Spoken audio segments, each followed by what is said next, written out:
السلام علیکم ورحمۃ اللہ وبرکاتہ۔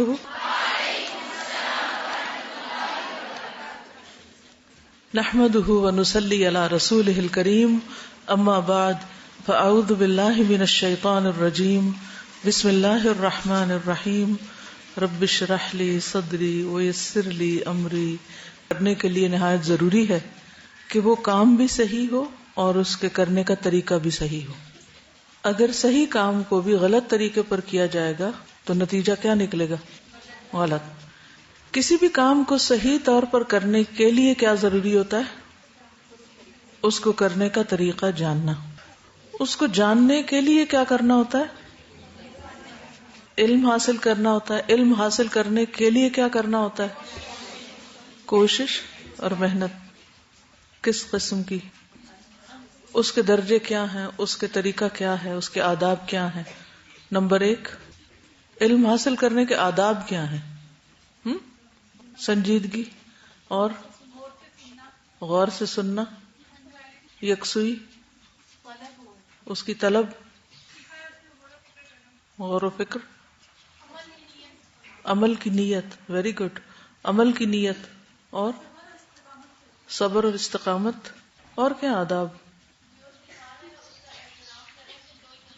کتاب کا احترام، استاد کا احترام، ساتھیوں کا احترام، اور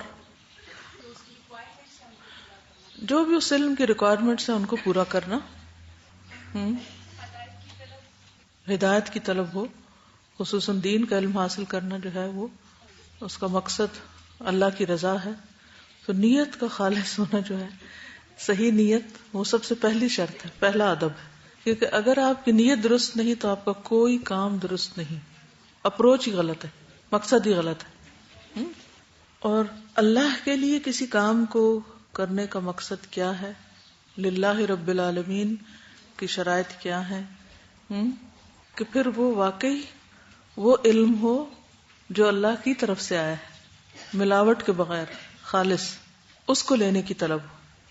مریض کے کچھ احکام عبادت آپ کو بتائے گئے تھے اور آپ سے یہ کہا گیا تھا کہ آپ نے گھر جا کر پوچھنا ہے کہ مریض کیسے نماز پڑھے۔ یاد رہا آپ کو؟ کیا کیا؟ کوئی شیئر کرے گا؟ کس نے جا کے دوسروں کو تیمم کرنا سکھایا؟ آپ نے؟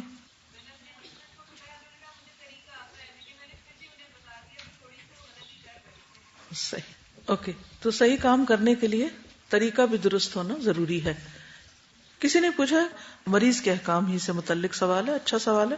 اگر کوئی ایسا انسان ہو جو بچپن سے ہی نہ سن سکتا ہو نہ بول سکتا ہو لیکن بات سمجھ لیتا ہو اشاروں سے، ایسے انسان کو فرائض کی تعلیم کیسے دی جائے؟ کیا جواب ہوگا؟ اشاروں سے۔ جیسے آپ نے باقی چیزیں سکھائیں، جس میڈیم سے، میتھڈ سے، اسی سے دین بھی سکھائیں گے، ٹھیک ہے نا؟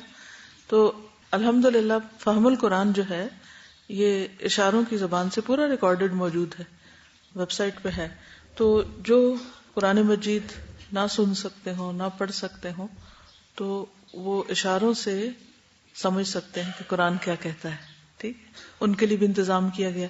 اسی طرح نابینا لوگوں کے لیے بھی ڈیزی ایک پروگرام ہے، اس کے ذریعے وہ قرآن مجید سیکھ سکتے ہیں، سن سکتے ہیں، ٹھیک ہے نا؟ اگر ہمیں یہ سمجھ آ جائے کہ قرآن کا سیکھنا، سمجھنا، دین کا سمجھنا اس سے بھی زیادہ ضروری ہے جس طرح کھانا پینا ضروری ہے، یعنی کھانے پینے سے بھی زیادہ بڑی ضرورت ہے، تو پھر ہم ہر طریقہ سوچ لیں گے، اللہ تعالیٰ ہمیں طریقے سکھا بھی دے گا۔ یہ کسی نے سوال کیا ہے کہ انڈر آرمز اور انڈر لیگز کی صفائی کرنے کے بعد کیا غسل کرنا ضروری ہے؟ اگر پانی ناکافی ہو تو کیا کیا جائے؟ کیا کریں؟ یہ آپ جواب دیں، کیا کریں گے؟ کوئی آپ سے بھی یہ سوال پوچھ سکتا ہے تو کیا جواب دیں گے آپ؟ وہ کہہ رہی ہے اس کا نہانے سے کوئی تعلق نہیں۔ درست جواب ہے، یعنی اس کے بعد غسل واجب نہیں ہوتا، ٹھیک ہے؟ صرف انسان دھو لے اپنے آپ کو۔ اگر نہانے کی ضرورت ہے تو وہ الگ بات ہے، اس کے لیے آپ تیمم کریں گے۔ اگر ضرورت نہیں، یعنی آپ کے اوپر فرض نہیں ہے غسل، تو محض صفائی کرنے سے اپنی غسل فرض نہیں ہوتا، اور اس میں تیمم وغیرہ کی بھی ضرورت نہیں ہے، ٹھیک؟ چلیے، اب مریض کے مزید کچھ احکامات ہیں، اور وہ عبادت سے متعلق نہیں بلکہ اس کے پرہیز سے متعلق، یعنی اسلام میں کسی بیماری کو کس طرح ڈیل کرنا چاہیے، بیمار ہونے کے بعد یا بیماری سے پہلے بھی ہمیں کیا کیا پریکاشنز لینے چاہیے؟ کیونکہ کہا جاتا ہے نا کہ پرہیز نصف علاج ہے، یعنی آدھا علاج تو پرہیز سے ہی ہو جاتا ہے. تو پرہیز کرنا ضروری ہے، لیکن کس چیز سے پرہیز کیا جائے اس میں بھی اعتدال ضروری ہے. حرام کو حلال نہ کیا جائے، حلال کو حرام نہ کیا جائے. وَلَا تَقُولُوا لِمَا تَصِفُ أَلْسِنَتُكُمْ هَذَا حَلَالٌ وَهَذَا حَرَامٌ، مت تم کہو جو تمہاری زبانیں کہتی رہتی ہیں کہ یہ حلال ہے اور یہ حرام ہے. پرہیز کا مطلب یہ بھی نہیں کہ انسان ہر چیز سے پرہیز شروع کر دے اور جن چیزوں کو اللہ تعالیٰ نے حلال کیا ان کو حرام کر لے اپنے اوپر. اور اس کا یہ مطلب بھی نہیں کہ ہر چیز کو ہی انسان یہ سوچ کے کھانا شروع کر دے کہ اللہ نے پیدا کی اس لیے کھانا ضروری ہے. تو اس معاملے میں ہمارا دین ہمیں کیا سکھاتا ہے، کیا بتاتا ہے؟ آج چند باتیں اس حوالے سے پڑھیں گے. پرہیز علاج سے بہتر ہے. اس اصول پر غور کرتے ہوئے مندرجہ ذیل تجاویز پر عمل کرنا فائدہ مند ہوگا. نمبر 1، صحت کو نقصان دینے والی غذا سے پرہیز کرنا. ہر غذا ہر شخص کو سوٹ نہیں کرتی، کیونکہ اللہ تعالیٰ نے مزاج مختلف بنائے. کسی کے مزاج میں ٹھنڈک ہوتی ہے، کسی کے مزاج میں گرمی ہوتی ہے، کسی کے مزاج معتدل ہوتا ہے. تو ہر انسان کو اس کے مطابق غذا فائدہ دیتی. یہ بات قدیم زمانے سے چلی آ رہی ہے، لیکن اب باقاعدہ اس پر ریسرچ بھی ہوئی ہے اور بلڈ گروپس کے اعتبار سے غذاؤں کا تعین کیا گیا. کیا آپ سب کو اپنا بلڈ گروپ پتا ہے؟ سب کو نہیں پتا. سب کو معلوم ہونا چاہیے، ویسے بھی معلوم ہونا چاہیے. خدا نہ خواستہ کسی ایمرجنسی کی صورت میں آپ کو پتا ہو کہ آپ کے گھر والوں کو معلوم ہونا چاہیے کہ آپ کا کون سا بلڈ گروپ ہے اور آپ کو خون کس قسم کا دینا چاہیے. ٹھیک ہے نا؟ تو ایک بس چھوٹا سا ہی ٹیسٹ ہوتا ہے، وہ کروا لیں اور اپنا بلڈ گروپ معلوم کر لیں. دوسری بات یہ ہے کہ بلڈ گروپ کے اعتبار سے جو غذاؤں کی فہرستیں بنائی گئی ہیں وہ انٹرنیٹ پر بھی اویلیبل ہیں، اور مختلف ڈاکٹرز وغیرہ بھی آپ کو تشخیص کر سکتے ہیں جو اس چیز کے ماہر ہوں. اس میں غذاؤں کی 3 کیٹیگریز کی گئی، جتنی بھی ویجیٹیبل ہیں، فروٹ ہیں، میٹس ہیں وغیرہ وغیرہ. اس میں کچھ غذائیں جو بینیفیشل ہیں کہ اس بلڈ گروپ کو بہت سوٹ کرتی ہیں، کچھ ایسی ہیں جو نیوٹرل ہیں، کھا لیں تب بھی ٹھیک ہے، نہ کھائیں تب بھی ٹھیک. کچھ ایسی ہیں جو ہارمفل ہیں، اور آپ اگر اپنے بلڈ گروپ کو سامنے رکھتے ہوئے ان غذاؤں کے نام پڑھیں تو آپ خود بھی کہیں گے کہ ہاں فلاں چیز کھانے کے بعد میری طبیعت کسل مند ہو جاتی ہے، یا ایسیڈیٹی شروع ہو جاتی ہے، یا جسم میں درد شروع ہو جاتی، الرجیز جو ہوتی ہیں. ٹھیک ہے، تو اگر بلڈ گروپ کے اعتبار سے آپ غذاؤں کی فہرست بنا لیں تو انشاءاللہ اس سے بھی آپ کو بہت فائدہ ہوگا. جس چیز کے بارے میں یہ پتا چل جائے کہ یہ ہارمفل ہے یا اس سے مرض میں اضافہ ہوتا ہے تو اس چیز سے بچنا لازم ہے. لا تقتلوا انفسکم، اپنے آپ کو قتل مت کرو. ہمارا جسم ہمارے پاس امانت ہے، اس کو نقصان نہیں دینا چاہیے. اور ہم سب سے زیادہ نقصان کس طرح دیتے ہیں جسمانی صحت کو؟ غلط غذا کے استعمال سے. تو کوشش کریں یہ جاننے کی کہ آپ کو کیا سوٹ کرتا اور کیا نہیں کرتا. اور یہ بھی یاد رکھیے کہ ایک فارمولا سب پہ نہیں چلتا، اسی لیے کسی صاحب علم کے پاس جانے کی ضرورت رہتی ہے علاج کے معاملے میں بھی. یعنی ہر شخص طبیب نہیں ہوتا، اور صرف چند طب کی کتابیں پڑھ کے یا طب نبوی کی یا کچھ اور کتابیں پڑھ کے ہر ایک کا علاج نہیں کر سکتا. ہاں، اپنے مزاج کو سمجھنے کے لیے آپ پڑھتے رہیں، لیکن اگر آپ کسی اور کا علاج کرنا چاہتے ہیں تو مطلوبہ علم حاصل کر لیں یا تجربہ حاصل کر لیں. مثلا ایک چیز جس کو ہم گرم کہتے ہیں کہ یہ ٹھیک نہیں، تو اس کے لیے اس کو جنرلائز نہیں کریں کہ وہ سبھی کے لیے ٹھیک نہیں. کچھ لوگوں کو وہ چیز بہت سوٹ بھی کرتی. ٹھیک ہے نا؟ کیونکہ اللہ سبحانہ و تعالیٰ نے غذا کے اندر ہی علاج بھی رکھا ہے. یعنی غذا صرف ہماری بھوک مٹانے کے لیے نہیں ہے، صرف انرجی دینے کے لیے نہیں ہے، بلکہ اس کے ساتھ ساتھ ہمارا علاج بھی ہے. تو جب آپ کبھی بیمار ہوں اور کچھ کھانے لگے اور سمجھ نہ آئے کہ کھانا چاہیے یا نہیں، تو دعا کر لیا کریں کہ اللہ تعالیٰ اس کو میرے لیے غذا اور دوا دونوں ہی بنا دے. ٹھیک ہے؟ تو کوئی بھی فوڈ آپ کے لیے غذا بھی ہے اور علاج بھی ہے. فائدہ ہوا نا اس کو؟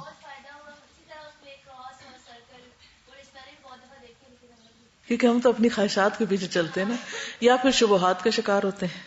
ایسی ہی باتیں بنی ہوئی ہیں، ان کی کوئی حقیقت نہیں.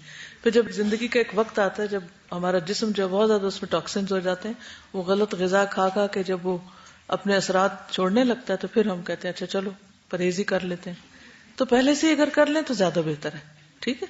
تو اگر میں آپ سب کو یہ ہوم ورک دے دوں کہ اپنا بلڈ گروپ جانیں اور اس علم کو مزید تھوڑا سا حاصل کریں تو اٹس انٹرسٹنگ اور اس سے فائدہ ہوتا ہے. پہلی بات یا پہلا اصول کلیہ قاعدہ یہ ہے کہ صحت کو نقصان دینے والی غذا سے پرہیز کریں. محمود بن لبید رضی اللہ عنہ سے مروی ہے کہ رسول اللہ صلی اللہ علیہ وسلم نے فرمایا اللہ تعالیٰ اپنے بندے کو جس سے وہ محبت کرتا ہو دنیا سے اسی طرح بچاتا ہے جیسے تم لوگ اپنے مریض کو کھانے پینے سے بچاتے ہو، اور کھانے کی صورت میں تمہیں اس کی طبیعت خراب ہونے کا اندیشہ ہوتا ہے. اچھا، کچھ چیزوں کی الرجی تو بہت معمولی ہوتی ہے لیکن کچھ بہت سویئر بھی ہوتی، تو اس کا بھی آپ کو پتا ہونا چاہیے، اور جس سے ایک دفعہ نقصان ہو جائے دوبارہ اس راستے پہ نہ جائیں. رسول اللہ صلی اللہ علیہ وسلم نے فرمایا جب اللہ تعالیٰ کسی بندے سے محبت کرتے ہیں تو اسے دنیا سے اس طرح روکتے ہیں جس طرح تم میں سے کوئی اپنے مریض کو پانی سے روکتا ہے. بعض بیماریوں میں پانی پینا نقصان دہ ہوتا ہے، کسی کو معلوم ہے؟ معلوم ہے آپ کو یہ بات؟ کچھ عرصے سے ایک میل اور ایک ٹوٹکا ایسا ہر ایک کو سرکولیٹ کیا جاتا ہے جس میں پانی پینے کے فوائد بتائے جاتے ہیں، اور کہا جاتا ہے کہ 6 گلاس اور 8 گلاس اور 1.5 لیٹر اور اتنا پانی تو سویرے پی لیں اور پھر اتنا پیئیں اور اتنا پیئیں. یہ نسخہ بھی سب کو سوٹ نہیں کرتا کیونکہ کچھ بیماریوں میں زیادہ پانی پینا نقصان دہ ہے. کچھ ہے اندازہ آپ کو وہ کون سی بیماری ہو سکتی؟ کڈنی ریلیٹڈ، کیونکہ بعض لوگوں کی کڈنیز ویک ہوتی ہیں، پوری طرح فنکشن نہیں کرتی. جب آپ ایکسٹرا پانی پی جاتے ہیں تو ان کو کام کرنے میں دقت پیش آتی اور وہ نقصان دہ ہوتی. کچھ بیماری ایسی تھی جس میں صرف سپ سپ پانی دیا جاتا ہے. بعض اوقات مریض کو پانی دیا بھی نہیں جاتا، صرف ٹھنڈی برف کو لے کے اس کو کہا جاتا ہے کہ اپنے زبان پہ لگا لیں، کہ پانی نقصان دہ ہے اس کے لیے.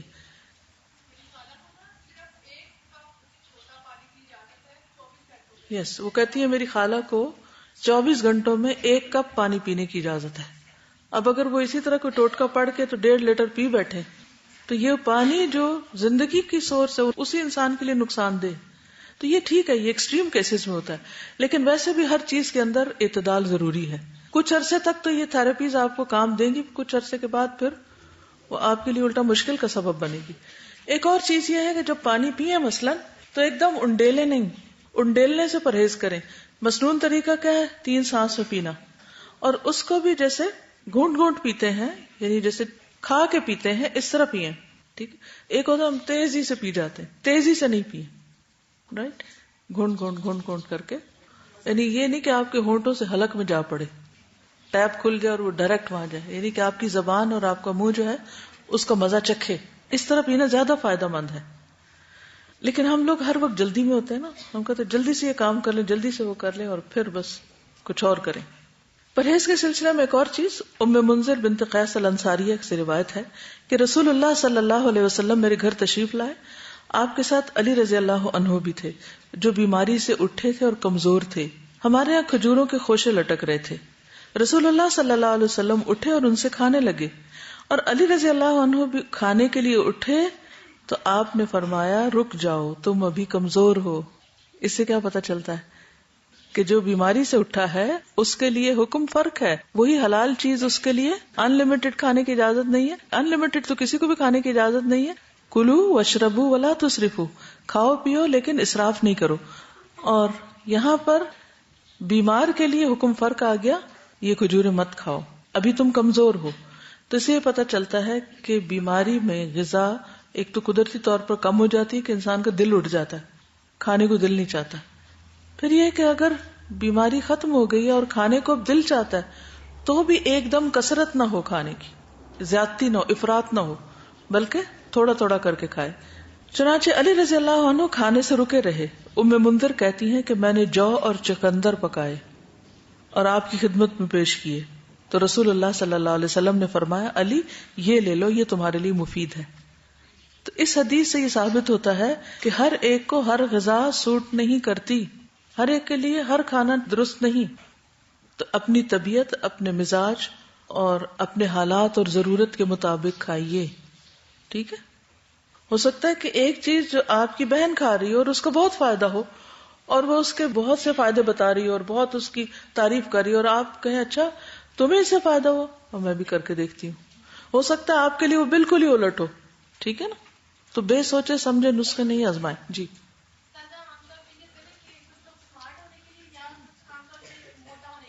جی وہ اس سے اور موٹا ہو جاتا ہے. بالکل.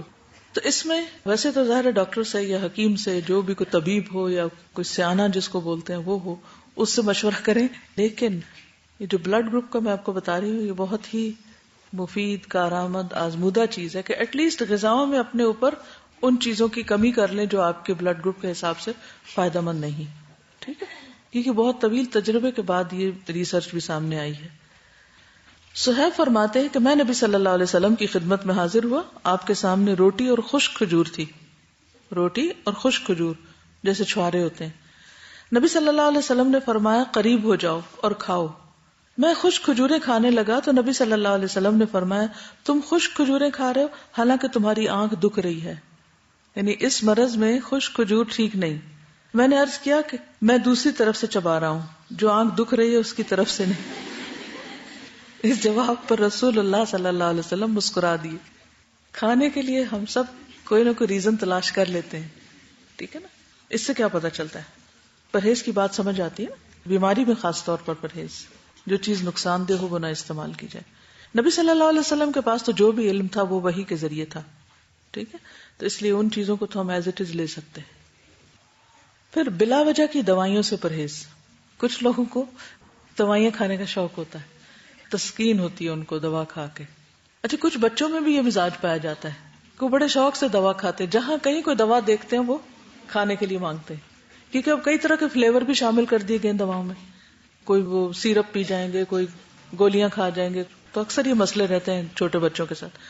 کچھ بچے ان کو بہت مشکل ہوتی ہے دوا پلانے میں، وہ نہیں پیتے. ان کے بھی مزاج فرق ہوتے ہیں. تو چھوٹی چھوٹی تکلیف میں فوراً دوا نہیں لینی چاہیے. پہلی چیز یہ ہے کہ غذا سے علاج کریں، پرہیز سے کام لیں.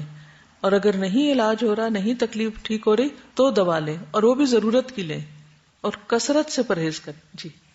ایک بار میں گئی تھی کسی چائلڈ اسپیشلسٹ کے پاس، تو وہاں پہ انہوں نے مختلف جگہ پہ کچھ لکھ کر لگایا ہوا تھا. اس میں سے ایک چیز یہ تھی کہ ہر دوا زہر ہے یا عنقریب زہر بن جائے گی. اس نے مجھے بہت فائدہ دیا کہ بلا وجہ جو سر درد ہوا تو دوا کھا لی، اور چھوٹی چھوٹی چیزوں پہ ہم کھاتے رہتے ہیں.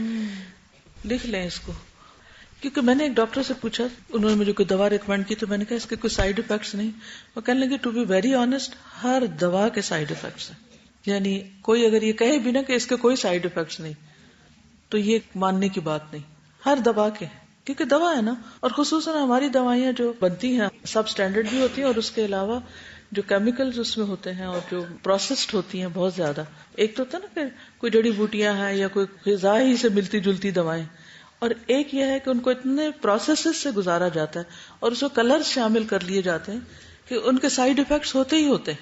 ٹھیک ہے، تو ہر دوا زہر ہے یا عنقریب زہر بن جائے گی. کیونکہ جب اس کی کثرت ہو جائے گی، زیادہ وہ آپ کے جسم میں اس کی کوانٹٹی ہو جائے گی، تو وہ زہر بن ہی جائے گی. ہر دوائی کے ساتھ ایک لٹریچر ہوتا ہے نا اس کی ڈبی میں، جی. وہ ضرور پڑھ لیا کریں، کیونکہ ایک دوا کے اس لٹریچر میں لکھا ہوا تھا کہ اچانک یہ دوائی چھوڑنے سے جو دوائی کھانے والے وہ خودکشی کر سکتا ہے. اللہ اکبر. یعنی جب دوا چھوڑیں بھی تو سٹیپ بائی سٹیپ چھوڑیں، ایک دم نہیں چھوڑیں. جی آپ بولیے. حضرت عائشہ بیان کرتی ہیں کہ بعض اوقات رسول اللہ صلی اللہ علیہ وسلم کو کوکھ میں درد ہوتا اور بہت شدید ہو جاتا. ایک دن رسول اللہ صلی اللہ علیہ وسلم کو یہ درد شروع ہوا اور اتنا شدید ہوا کہ آپ پر بے ہوشی طاری ہو گئی. ہمیں اندیشہ ستانے لگا، لوگ بھی خوف زدہ ہو گئے، اور ہمارے خیال کے مطابق آپ کو ذات الجم کی شکایت تھی، نمونیا جس کو بولتے ہیں. چنانچہ ہم نے رسول اللہ صلی اللہ علیہ وسلم کے منہ میں دوا ٹپکا دی، جس سے آپ کی وہ کیفیت ختم ہوئی. طبیعت کچھ سنبھلی تو آپ کو اندازہ ہو گیا کہ آپ کے منہ میں دوا ڈالی گئی ہے. آپ نے اس کا اثر محسوس کیا. آپ نے فرمایا تمہارا خیال یہ ہے کہ اللہ عز و جل نے مجھ پر اس بیماری کو مسلط کیا، حالانکہ اللہ اسے مجھ پر کبھی بھی مسلط نہیں کرے گا. اس ذات کی قسم جس کے ہاتھ میں میری جان ہے، گھر میں میرے چچا کے علاوہ کوئی آدمی ایسا نہ رہے جس کے منہ میں دوائی نہ ڈالی جائے. یعنی ان سب نے مل کے میرے منہ میں ڈالی ہے، اب ان کے منہ میں بھی ڈالی جائے. ٹھیک. یعنی حتیٰ کہ کوئی شخص بے ہوش ہو یا بعض امراض ایسے ہیں کہ اس میں دوا دینے سے پہلے اس سے پوچھ لینا چاہیے. اس لیے بہت سے ڈاکٹر سائن لیتے ہیں کہ آپ راضی ہیں اس پر. خصوصاً سرجریز میں تو آپ دیکھیں کہ سگنیچر کرنے پڑتے ہیں اور ڈسکلیمرز ہوتے ہیں کہ ہم ذمہ دار نہیں ہیں.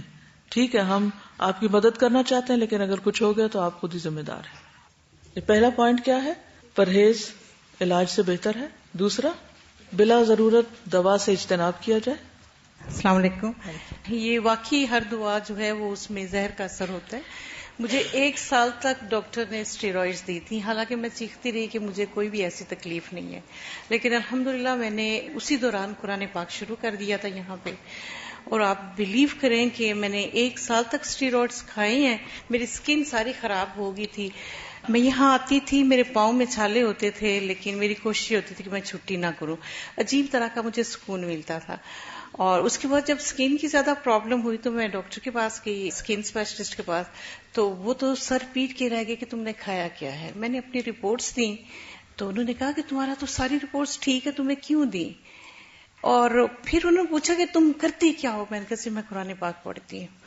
تو وہ سر پکڑ کے بیٹھ کے اس نے کہا کہ یہ آپ قرآن کی بدولت بچی ہیں، اور آج الحمدللہ مجھے کوئی بھی تکلیف اس طرح کی نہیں ہوتی، اور الحمدللہ میں کام کر رہی ہوں. کبھی بھی ایک ڈاکٹر کے کہنے کے اوپر، اور ہم بڑی بڑی ڈگریز دے کے چلے جاتے ہیں کہ شاید یہ فورن ریٹرن ہے، اور اتنے انسان ہے نا، وہ کتنے بھی سنسیئر ہوں، بھول بھی ہو سکتی کسی سے.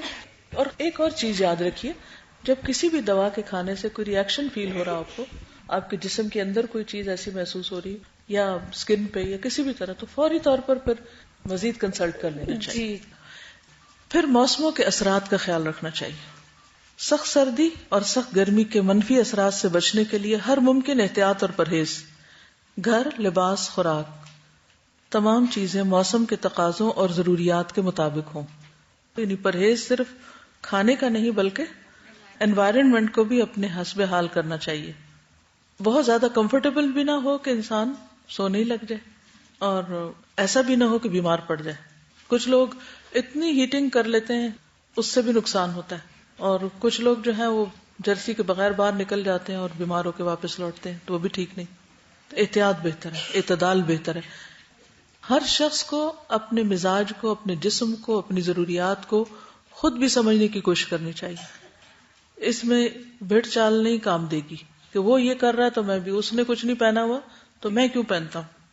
تو کسی کی نقالی مت کریں، اپنے مزاج اور اپنے بدن کو سمجھیں کہ وہ کیا چاہتا ہے. اب اس میں آپ دیکھیے، جیسے موسموں کے اثرات کی بات کی نا، تو سردی سے بچیے جب سردی زیادہ ہو، گرمی سے بچیے جب گرمی زیادہ ہو. اسی طرح اگر بہار کے موسم میں آپ کو کسی خاص پودے سے الرجی ہے یا اور کوئی چیز سوٹ نہیں کرتی تو اس سے بھی بچنے کی ضرورت ہے. پھر وبائی اور متعدی امراض. متعدی کس کو کہتے ہیں؟ کنٹیجیس، جو دوسرے کو لگ جائے. جیسے فعل لازم اور فعل متعدی ہوتا ہے. متعدی کون سا ہوتا ہے؟ جو مفعول طلب کرتا ہے نا. تو اسی طرح متعدی بیماری وہ ہوتی ہے کہ جو ایک سے آگے دوسرے کو جا پہنچتی ہے.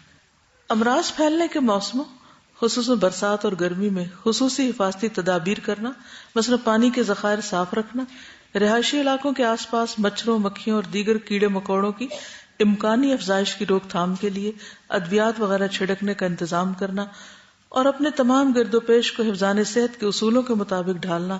گلے سڑے یا پہلے سے کاٹ کر رکھے ہوئے پھل یا سبزیاں کھانے سے پرہیز کرنا. یہ ساری چیزیں اس میں آ جاتی ہیں. یہاں پر حفاظتی ٹیکوں کی بات کی گئی ہے جس کے میں پرسنلی سخت خلاف ہوں. اس لیے میں کسی کو بھی یہ مشورہ نہیں دیتی کہ وہ بچوں کو یا بڑوں کو حفاظتی ٹیکے لگوائیں. کئی لوگ فلو شاٹس لیتے رہتے ہیں، اور بعض لوگ بچوں کو جو حفاظتی ٹیکے لگواتے ہیں اور وہ سمجھتے ہیں کہ اس میں شفا ہے. اگر آپ اس پر تھوڑی سی ریسرچ کریں تو آپ کو پتہ چل جائے گا کہ یہ بذات خود بچوں کے اندر کتنی ڈسیبلٹیز پیدا کر دیتے ہیں. اس کا علاج کچھ اور ہو سکتا ہے. یعنی ایسی چیزیں ان ٹیکوں میں شامل کی گئی، کیونکہ مجھے کسی نے اتنی بڑی کتاب دی تھی، وہ ابھی یہاں نہیں ہے میرے پاس، کینیڈا میں دی تھی، اور میں نے خود اپنی آنکھوں کے سامنے بچوں کے اوپر ان ٹیکوں کے لگانے کے بعد کے ری ایکشن دیکھے. بعض اوقات نفسیاتی مسائل ہو جاتے ہیں، بعض اوقات جسمانی طور پر. ایک بیماری کو کنٹرول کرنے کے لیے صحت مند انسان کو خواہ ٹیکہ لگا دیا جاتا ہے، جس سے کئی اور بیماریاں پیدا ہو جاتی. میں پرسنلی اس کے حق میں نہیں ہوں، آپ اپنی ریسرچ خود کر لیجئے، ٹھیک ہے؟ کیونکہ میں نہ ڈاکٹر ہوں اور نہ حکیم ہوں نہ طبیب ہوں، لیکن جو میں نے سطحی طور پر تھوڑا بہت پڑھا ہے اور جو جانا ہے اور جو دیکھا اور تجربہ اور مشاہدہ کیا ہے، اس کے بعد میں یہ مشورہ ضرور دیتی ہوں. میری بات صرف مشورے کی حد تک ہے، کوئی حکم نہیں اور کوئی انسٹرکشن نہیں، لیکن اس پر آپ خود مزید ریسرچ کیجئے. جو حفاظتی ٹیکے وغیرہ لگائے جاتے ہیں ان میں سے بہت سی چیزیں صحت کے لیے نقصان دہ ہیں. تازہ یہ جو اس سے پہلے آپ نے بات کی تھی نا کٹی ہوئی سبزیوں کی، تو یہ جیسے پیاز کے بارے میں آتا ہے، تو جو کاٹ کے اگر پیاز کو رکھا ہوا ہو نا تو وہ بہت زیادہ بیکٹیریا کو اپنے طرف اٹریکٹ کرتا ہے اور وہ فل پیکٹ آف بیکٹیریا بن جاتا ہے. جی. تو اگر اس کو کئی لوگ تو سہولت کے لیے پیاز کاٹ کاٹ کے رکھ دیتے ہیں جی اور پھر وہی استعمال فریج کرتے میں بھی ہیں. نہیں رکھنی چاہیے، اسی وقت فریش کٹے اور اسی وقت فریش پیسٹ بنا کے تو یوز کریں.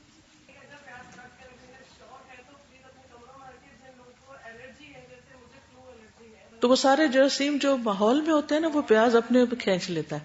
جی. حفاظتی ٹیکوں پہ بات کی ہے نا کہ اس کے اوپر ایک ہمارے جاننے والی تھی ایک لڑکی، وہ جا کر گھروں میں پولیو کے ڈراپس بھی پلاتی تھیں، اور انہوں نے اور جو ان کی ٹیم کی ایک لڑکی تھی انہوں نے اس کے اوپر تھوڑی سی ریسرچ کی، اور پھر جو ان کے ہیڈ تھیں انہوں نے ان سے بات کی کہ ہمیں اس میں یہ باتیں، اس میں کافی چیزیں تھیں جو ان کو سامنے آئی. تو ان کی جو ہیڈ تھی نا اس نے بھی اس بات کو مانا کہ یہ جو پولیو کے ڈراپس پلائے جا رہے ہیں یہ جو ہماری فیمیلز میں اور میلز دونوں میں انفرٹیلٹی کی جو چیز آ رہی ہے وہ ان ڈراپس کی وجہ سے آ رہی ہے. اور اس کے بعد تھوڑی سی اور تحقیق کی تو یہ واقعی میں ایسا تھا. انہوں نے جب یہ چیز چھوڑی تو تھوڑی سی انہوں نے آبزرویشن بھی سٹارٹ کی، اور کافی لوگوں سے پوچھنے کے بعد یہ بات ثابت ہو گئی تھی کہ اس کے بہت زیادہ ایفیکٹس ہیں، اثرات ہیں. جو لوگ یہ کام کر رہے ہیں ان کو بھی پتہ ہے کہ اس کے اثرات ہیں لیکن وہ کر رہے ہیں. السلام علیکم. مجھے ہارمونل ڈس آرڈر کا پرابلم تھا، تو جب میں ڈاکٹر کے پاس گئی تو مجھے سب سے پہلے انہوں نے یہی کوشچن کیا کہ آپ کا جو حفاظتی ٹیکوں کا جو کورس تھا وہ آپ نے کمپلیٹ کیا ہوا تھا. تو میں یہ سمجھی کہ شاید کیا ہوا ہے پھر بھی پتہ نہیں کیوں پرابلم ہے. تو انہوں نے مجھے یہ چیز اب اس وقت بتائی کہ عام طور پہ یہ جو ہارمونل ڈس آرڈر لڑکیوں میں اور مردوں میں بھی عام طور پہ اب زیادہ ہونا شروع ہو گیا وہ اسی وجہ سے ہوتا ہے کہ وہ ہم لوگ یہ سمجھتے ہیں کہ بچوں کا کورس کمپلیٹ مسٹ کروانا چاہیے اور اس کی وجہ سے بہت زیادہ پرابلمس ہو رہی ہیں. اور اس میں آپ دیکھیے کہ جو فرٹیلٹی کی ایج ہے وہ کتنی ارلی ہو گئی ہے. 7 to 10 ایئرس کی ایج میں بھی بچیوں کو پیریڈز ہو رہے ہیں. اگر ارلی فرٹیلٹی شروع ہو گئی ہے تو ارلی ختم بھی ہو جائے گی. شادیاں لیٹ ہو رہی ہیں اور فرٹیلٹی جو پیریڈ ہے وہ بھی آپ دیکھیں 30s میں مینوپاز شروع ہو رہے ہیں. اس کا مطلب ہے کہ عورت بچہ پیدا کرنے کے قابل ہی نہیں رہی. تو اس طرح کے بھی بہت سے مسائل ہیں کہ جو غلط غذائیں، غلط دوائیں اور غلط طرز زندگی جو ہے اس سے کئی ایک اور نفسیاتی، جسمانی اور معاشرتی مسائل پیدا ہو رہے ہیں. بہرحال میرا کام صرف آپ کو ایک راہ دینا ہے. آپ ریسرچ خود کیجئے، خود جانیے اور پھر اس کے بعد فیصلہ کیجئے. جہاں تک وبائی متعدی امراض کا تعلق ہے تو اس میں احتیاط تو لازم ہے، لیکن یہ یاد رکھنا چاہیے کہ ہر تکلیف جب ہی آتی ہے جب اللہ کا اذن ہوتا ہے. ٹھیک ہے. مریضوں کو الگ رکھنا. کوئی وبائی مرض پھوٹ پڑنے پر صحت مند انسانوں کو ایسے علاقے میں جانے سے روکا جا سکتا ہے. اس احتیاط سے مراد مریضوں سے نفرت نہیں بلکہ ایمان کا بچاؤ ہے کہ اگر وہی بیماری لگ جائے تو یہ نہ سمجھ لیا جائے کہ اس مریض سے لگی ہے اور تقدیر پر ایمان خطرے میں پڑ جائے. یہ ہے اصل چیز. آگے میں اس بات کو مزید واضح کروں گی. تقدیر پر ایمان. اسلام نے متعدی امراض کے بارے میں ایک عقیدے کی اصلاح کی ہے. جاہلیت میں لوگ بیماری کو متعدی قرار دیتے اور وہ یہ کہتے تھے کہ یہ بیماری جو ہے اس کے اندر کوئی چیز ہے، یہ طاقت ہے اور یہ دوسرے کو کچھ کر سکتی، یعنی وہ جرمز یا بیکٹیریا یا جس سے بھی وہ پھیل رہی ہے خود ان کے اندر کوئی طاقت نہیں ہے. کوئی بھی وائرس صرف اس وقت افیکٹو ہوتا ہے جب اللہ کا اذن ہوتا ہے اور ہر ایک کے لیے اس میں نقصان نہیں ہوتا. قرآن مجید میں آتا ہے قُلْ لَن يُصِيبَنَا إِلَّا مَا كَتَبَ اللَّهُ لَنَا هُوَ مَوْلَانَا وَعَلَى اللَّهِ فَلْيَتَوَكَّلِ الْمُؤْمِنُونَ. سورۃ التوبہ 51. ان سے کہیے ہمیں اگر کوئی مصیبت آئے گی تو وہی آئے گی جو اللہ نے ہمارے مقدر میں کر رکھی.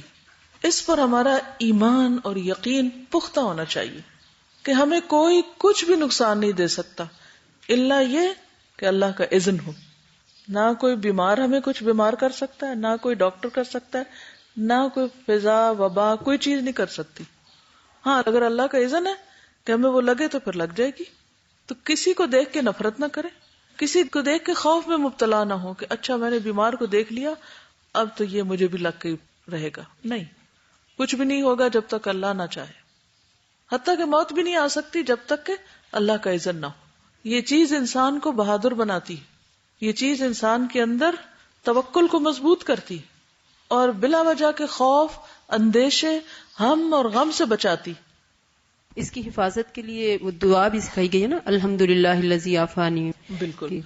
یعنی جب انسان کسی بیمار کو دیکھے تو بس ایک دعا پڑھ لے، اللہ کا شکر ہے جس نے مجھے عافیت میں رکھا اس بیماری سے جس میں اس کو مبتلا کیا. ٹھیک ہے, تو جو شخص یہ پڑھے گا تو انشاءاللہ وہ اس سے محفوظ رہے گا. رسول اللہ صلی اللہ علیہ وسلم نے فرمایا, صحیح بخاری کی روایت ہے, لا عدوا, کوئی چھوٹ نہیں, کوئی بیماری متعدی نہیں. نبی صلی اللہ علیہ وسلم نے فرمایا, زمانہ جاہلیت کی 4 چیزیں ایسی ہیں جنہیں لوگ کبھی نہیں چھوڑیں گے. نمبر 1, حسب نسب میں آر دلانا. نمبر 2, میت پہ نوحہ کرنا. نمبر 3, بارش کو ستاروں سے منسوب کرنا. اور نمبر 4, بیماری کو متعدی سمجھنا. یہ لوگ اس سے باز نہیں آئیں گے, ان کے اندر سے یہ بات نہیں نکلے گی, وہ یہی سمجھتے رہیں گے کہ ایسا ہی ہوتا ہے. ایک اونٹ خارش زدہ ہوا اور اس نے 100 اونٹوں کو خارش میں مبتلا کر دیا, تو پہلے اونٹ کو خارش زدہ کس نے کیا؟ اللہ کے اذن سے خارش زدہ ہونا, پھر اس سے آگے پھیلا. لیکن جب تک اللہ نہ چاہے تو وہ آگے نہیں لگ سکتی بیماری. تو یہ نہیں کہنا چاہیے کہ اس نے مجھے بیمار کیا. جیسے ہم یہ نہیں کہتے نا کہ ڈاکٹر شفا دیتا ہے, ایسے ہی کیا نہیں کہنا چاہیے کہ اس نے بیمار کیا مجھے, یہ تم سے لگی ہے مجھے. اچھا, جب ہم یہ کہتے ہیں تو اس کا نقصان کیا ہوتا ہے؟ تو اپنے آپ کو مریض سمجھے اور ذرا تھوڑی دیر کے لیے سوچے, کہیے ذرا ایک دوسرے کو, کہیے, ایکٹیویٹی کیجیے تھوڑی سی. اب آپ بتائیے مجھے یہ جملہ کیسا ہے؟ اس میں شرک کی بو بھی آتی ہے اور جو ریلیشن شپ ہے اس میں بھی خرابی آتی ہے, بد اخلاقی بھی ہے. اچھا, اسی طرح یہ کہنا تم نے مجھے شفا دی, تمہاری وجہ سے شفا ملی مجھے, نہ کوئی فائدہ دے سکتا ہے اور نہ ہی کوئی نقصان دے سکتا ہے, سب کچھ اللہ کے اذن سے ہوتا ہے. یہ ایمان اور یقین کا حصہ ہونا چاہیے. اس کا مطلب یہ کہ اگر کسی سے بیماری نہیں لگتی تو پھر ہم اس کے گلے جا لگے, کیا کریں؟ احتیاط برتیں. کیوں احتیاط برتیں؟ کیونکہ یہ تدبیر میں سے ہے. اور توکل کس پہ رکھیں؟ اللہ پر. مثلا آپ کو پتا ہے کہ دھوپ میں کھڑی ہوں گی, یعنی کہ 40 ڈگری اگر ہے اس وقت ٹیمپریچر باہر, اور میں کھڑی ہوں گی تو مجھے سن برن ہوگا, تو ہم کہیں کہ نہیں بالکل نہیں ہو سکتا مجھے. نہیں, آپ کو جہاں جہاں احتیاط کرنے کے لیے کہا گیا احتیاط آپ کریں گے, لیکن اگر پھر بھی یہ ہو جائے تو آپ کسی کو بلیم نہیں کریں گے, ٹھیک ہے, اپنے آپ کو ہی کریں گے.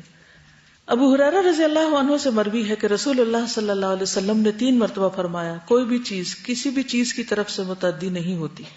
ایک دیہاتی کھڑا ہوا اور کہنے لگا, اے اللہ کے رسول, خارش کا زخم اونٹ کے ہونٹ یا اس کی دم کی جڑ میں ہوتا ہے اور یہ تمام اونٹوں کو خارش لگا دیتا ہے. آپ صلی اللہ علیہ وسلم کچھ دیر خاموش رہے, پھر فرمایا, اس پہلے اونٹ کو خارش کہاں سے لگی؟ جس سے لگا آگے تو پہلے کہاں سے آئی؟ کوئی بیماری متعدی نہیں ہوتی. سفر کا مہینہ منحوس نہیں ہوتا, لا عدوى ولا طیرہ, اور نہ انسان کی روح الو بن کر اپنا قصاص طلب کرتی. یعنی یہ بھی عرب جاہلیت کا ایک عقیدہ تھا کہ الو جو بولتا ہے وہ دراصل کسی مرے ہوئے انسان کی روح ہوتی ہے جو اپنا قصاص مانگ رہی ہوتی کہ میرا خون کا بدلہ دو. اللہ نے ہر نفس کو پیدا کیا ہے, اس کی زندگی اور موت لکھی, اس کی مصیبتیں اور رزق سب لکھ دیا, تو یہ تقدیر میں سے ہے. علامہ عبد الرحمن مبارک پوری ترمذی کی شرح تحفۃ الاحوذی میں کہتے ہیں کہ اسلام نے اس نظریے یعنی بیماری کے متعدی ہونے کو باطل قرار دیا ہے, کیونکہ جاہلیت میں لوگ یہ خیال کرتے تھے کہ بیماری فی ذاتی ہی متعدی ہوتی ہے, ایک سے دوسرے کو خود ہی لگ جاتی. تو نبی صلی اللہ علیہ وسلم نے ان کو آگاہ فرمایا کہ حقیقت ایسے نہیں ہے, اللہ ہی ہے جو بیمار کرتا ہے اور بیماری کو اتارتا ہے, اور شفا بھی وہی دیتا ہے. وَإِذَا مَرِضْتُ فَهُوَ يَشْفِينِ. اب طاعون کی بیماری ہے, جیسے اس کے بارے میں حدیث میں آتا ہے کہ جہاں طاعون ہو وہاں مت جاؤ, اور جو طاعون والے علاقے کے لوگ ہیں وہاں سے نہ نکلے. یہ سب احتیاط اور تدبیر میں سے ہے, ورنہ جس تک آنا ہے, جس بستی میں طاعون پھوٹا وہ کہاں سے پھوٹا, کہیں سے تو نازل ہوا نا. نبی صلی اللہ علیہ وسلم نے فرمایا, جب کسی جگہ کے متعلق تم سنو کہ وہاں طاعون پھیلا ہوا ہے تو وہاں مت جاؤ, لیکن اگر کسی جگہ پر یہ وبا پھیل جائے جہاں تم پہلے سے موجود ہو تو وہاں سے مت نکلو. رسول اللہ صلی اللہ علیہ وسلم نے فرمایا, طاعون سے بچ کر راہ فرار اختیار کرنے والا ایسے ہے جیسے میدان جنگ سے راہ فرار اختیار کرنے والا, اور میدان جنگ سے بھاگنا کیسا ہے؟ کبیرہ گناہ.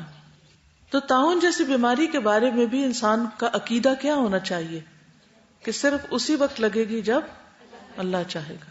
اچھا, یہ جو خیال ہے اللہ چاہے گا تو ہوگا ورنہ کچھ بھی نہیں ہونے کا, یہ آپ کو کیسا اطمینان دیتا ہے؟ تھوڑی دیر سوچئے.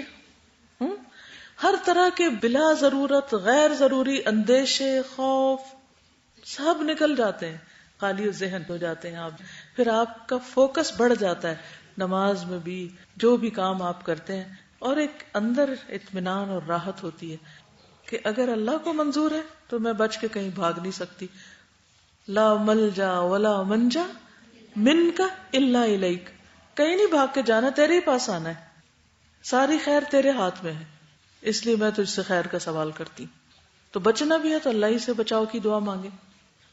نبی صلی اللہ علیہ وسلم کی زوجہ حضرت عائشہ کہتی ہیں کہ میں نے رسول اللہ صلی اللہ علیہ وسلم سے طاعون کے بارے میں پوچھا تو آپ نے فرمایا یہ ایک عذاب ہے، اللہ تعالیٰ جس پر چاہتا ہے بھیجتا ہے، لیکن اللہ تعالیٰ نے اس کو مومنوں کے لیے رحمت بنا دیا ہے. طاعون کیا ہے؟ عذاب. لیکن مومنوں کے لیے عذاب نہیں ہے. یعنی آپ دیکھیں نا، جب ہم کہیں طاعون عذاب ہے اور وہ کسی مسلمان بستی پر آ جائے تو ہم کہیں گے ان پہ عذاب اترا، کیا کہیں گے؟ یہ جو ہماری گفتگو ہے نا، اس کو درست کرنے کے لیے یہ سارا علم ہونا بہت ضروری ہے، کیونکہ ہم ایسی غلطیاں بہت کرتے ہیں. اگر کسی شخص کو آپ کسی خاص بیماری میں مبتلا دیکھیں تو آپ کیا کہیں؟ یہ اللہ کی پکڑ میں آیا ہوا ہے، یہ حق ہے ہمیں کہنے کا؟ نہیں. وہ بیماری اس کے لیے کیا ہے؟ ہم نے پڑھا ہے نا، بیماری میں خیر ہے، مومن کے لیے بیماری میں خیر ہے. طاعون مومنوں کے لیے رحمت ہے، عذاب نہیں ہے. عذاب نافرمانوں کے لیے ہے. اگر کسی شخص کی بستی میں طاعون پھیل جائے اور وہ صبر کے ساتھ اللہ کی رحمت سے امید لگائے ہوئے وہیں ٹھہرا رہے تو ہوگا وہی جو اللہ نے اس کی قسمت میں لکھا ہے. ٹھیک ہے، تو ہوگا وہی جو اللہ نے قسمت میں لکھا ہے. اور اگر وہ فوت ہو جائے تو اسے شہید کے برابر اجر ملے گا. تو طاعون کا لگنا بھی تقدیر کا حصہ ہے. عمر رضی اللہ عنہ نے اپنے دور خلافت میں ملک شام کی جانب سفر کیا تو راستے میں انہیں خبر ملی کہ شام میں طاعون کی وبا پھیلی ہوئی ہے. تو عمر رضی اللہ عنہ نے لوگوں میں اعلان کر دیا کہ میں صبح کو اونٹ پر سوار ہو کر واپس مدینہ منورہ لوٹ جاؤں گا، تم بھی واپس چلو. تو ابو عبیدہ بن جراح نے کہا کیا اللہ کی تقدیر سے فرار اختیار کیا جائے گا؟ آپ کیوں جا رہے ہیں واپس؟ ادھر ہی چلے. حضرت عمر نے کہا کاش یہ بات کسی اور نے کہی ہوتی. ہاں، ہم اللہ کی تقدیر سے فرار اختیار کر رہے ہیں، لیکن اللہ ہی کی تقدیر کی طرف. یہ بھی تقدیر ہے. کیا تمہارے پاس اونٹ ہو اور تم انہیں لے کر ایسی وادی میں جاؤ جس کے دو کنارے ہوں، ایک سرسبز شاداب اور دوسرا خشک؟ کیا ایسی بات نہیں کہ اگر تم سرسبز کنارے پر چراؤ گے تو وہ بھی اللہ کی تقدیر سے ہوگا، اور خشک کنارے پہ تو وہ بھی اللہ ہی کی تقدیر میں سے ہوگا. اتنے میں عبد الرحمن بن عوف آ گئے. وہ اپنی کسی ضرورت کی وجہ سے پہلے اس وقت موجود نہیں تھے. انہوں نے بتایا میرے پاس اس مسئلے سے متعلق علم ہے، میں نے رسول اللہ صلی اللہ علیہ وسلم سے سنا ہے، آپ نے فرمایا جب تم کسی سرزمین میں وبا کے متعلق سنو تو وہاں نہ جاؤ، اور جب ایسی جگہ وبا آ جائے جہاں تم خود موجود ہو تو وہاں سے مت نکلو.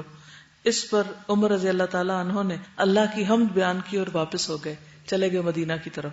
یعنی پہلے تو انہوں نے اجتہاد سے کام لیا اور پھر اس کے بعد حدیث بھی اس کے موافق آ گئی اور اطمینان کے ساتھ وہ اس راستے پہ چل پڑے. اس سے کیا پتہ چلتا ہے؟ نہیں سمجھ آئی بات؟ اب تقدیر میں الجھ گئے ہوں گے، اصل مسئلہ تو پیچھے چلا گیا. خلاصہ کیا ہے اس بات کا کہ جہاں بیماری ہو وہاں احتیاط کے ساتھ، مثلا اگر آپ ڈاکٹر ہیں، نرس ہیں، تو بھی اپنے گلوز پہنے، احتیاط کریں، اس میں حرج نہیں ہے. ٹھیک ہے، لیکن اگر وہ تکلیف آ جائے تو آپ یہ نہ کہیں کہ اسی سے آئیے، وہ آپ وہاں نہ ہوتے کہیں اور ہوتے تب بھی آ جاتی. اور اگر کہیں بیماری موجود ہو تو وہاں سے بھاگنا، جیسے سورۃ البقرہ کے اندر آتا ہے نا، دوسرے پارے کے آخر میں الم تر الی الذین خرجوا من دیارہم وہم الوف حذر الموت فقال لهم اللہ موتوا. کیا تم نے دیکھا ان لوگوں کی طرف جو اپنے گھروں سے نکلے موت کے ڈر سے، حالانکہ وہ ہزاروں میں تھے، تو اللہ تعالیٰ نے کیا فرمایا؟ مر جاؤ. سب کو مار دیا. تو کوئی موت سے بھاگ نہیں سکتا، کوئی تقدیر سے بھاگ نہیں سکتا. ہاں، ہم جب تک زندہ ہیں ہمیں اللہ نے جو عقل، سمجھ، علم دیا ہے اس کے مطابق ہم مختلف تدبیریں کرتے رہیں اور ہر حال میں اللہ سے راضی رہیں. ابن قیم فرماتے ہیں مجموعی اعتبار سے طاعون زدہ زمین پر داخل ہونے کی جو ممانعت ہے تو یہ احتیاط اور پرہیز اختیار کرنے کا حکم ہے. جو پیچھے آپ کو بتایا گیا نا کہ پرہیز اور احتیاط یہ بھی اسلام کے طریقوں میں سے ہے. حضرت علی کو کیوں کھجوریں کھانے سے روکا؟ دوسرے شخص کو کیوں خشک کھجور سے روکا؟ یہ کیا تھا؟ احتیاط، پرہیز.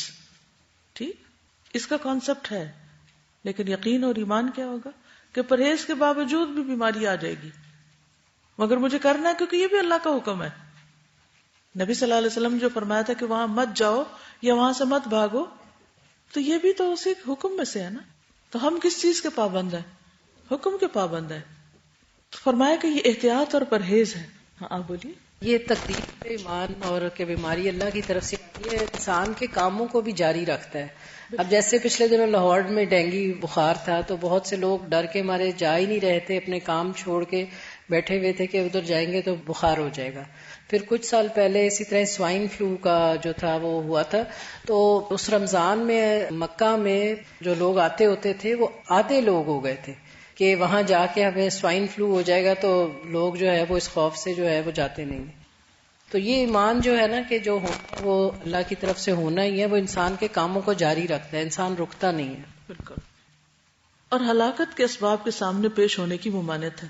تعاون والے علاقے سے جو فرار نہ ہونے کا حکم دیا گیا تو یہ حکم توکل اختیار کرنے، اللہ کی تقدیر کے فیصلے کو تسلیم کرنے اور اپنے معاملات کو اللہ کے سپرد کرنے کا ہے. پہلی ممانعت یعنی ایسے علاقے میں داخل ہونے کی وہ آداب سکھانے اور تعلیم دینے سے متعلق ہے. ادب سکھایا گیا ہے کہ بیماری کے ساتھ کیسے ڈیل کرو، کہ جہاں ہلاکت کے اسباب ہے وہاں نہ جاؤ، یعنی لا تقتلوا انفسکم. اور دوسری ممانعت جو ایسے علاقے سے نہ نکلنے کی ہے تو وہ اپنے معاملات کو اللہ کے سپرد کرنے اور اس کے فیصلے کو تسلیم کرنے کا ہے کہ اللہ تعالیٰ اب ہم یہاں ہیں اور آپ چاہتے ہیں ہم یہاں سے نہیں نکلے تو ہم تیرے حکم پر عمل کریں گے، خواہ ہمارا دل کتنا ہی گھبرا رہا ہو، کہ ہم توکل کرتے ہیں. اور وہ جو اندر ہے اور ابھی بیمار نہیں اور بھاگ سکتے ہیں تو اس میں آپ دیکھیے کہ وہ پھر بھی وہاں رک رہے ہیں. کئی اس کی وجوہات ہیں اور بھی حکمتیں ہیں، لیکن سب سے بڑی بات یہ کہ اللہ کی اطاعت ہے کہ ہمیں یہاں سے اب جانے کا حکم نہیں ہے، ہمیں ادھر ہی رہنا ہے.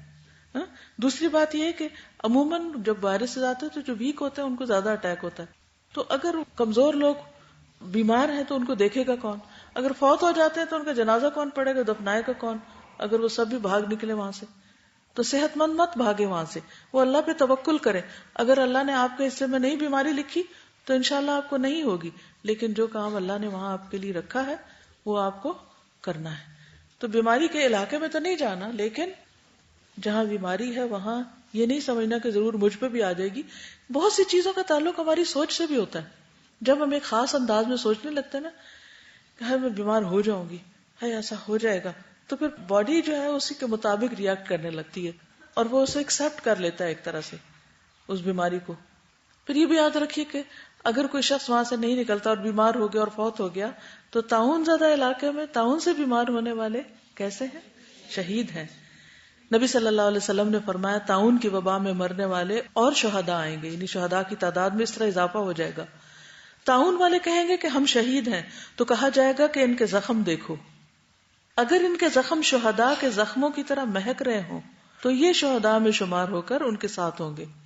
جب دیکھا جائے گا تو ان کے زخم شہداء کے زخموں کے مشابہ ہوں گے.